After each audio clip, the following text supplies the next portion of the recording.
Pierre et Paul, Paul et Pierre, colonnes de l'église de Jésus et Marie.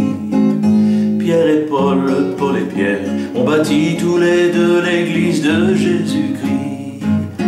Saint-Pierre était pêcheur, Saint-Paul était vendeur, Saint-Pierre était le roc et Saint-Paul le penseur.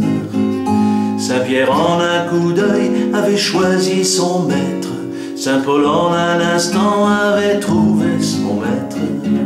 Saint-Pierre première pierre, Saint-Paul seconde pierre, les deux socles de l'église sont ancrés dans la terre. Et pour l'éternité, les bases sont posées, la force de ces apôtres les y a déposées. Pierre et Paul, Paul et Pierre, colonnes de l'église de Jésus et Marie. Pierre et Paul, Paul et Pierre, ont bâti tous les deux l'église de Jésus-Christ. La conversion de Paul avait séduit Saint-Pierre, la conviction de Pierre avait séduit Saint-Paul. Dans les actes de Paul, on parle de Saint-Pierre, dans les actes de Pierre, on parle de Saint-Paul.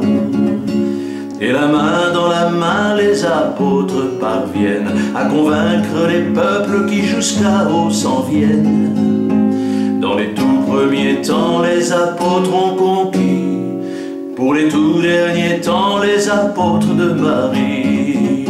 Pierre et Paul, Paul et Pierre, colonnes de l'église de Jésus et Marie. Pierre et Paul, Paul et Pierre, ont bâti tous les deux l'église de Jésus-Christ.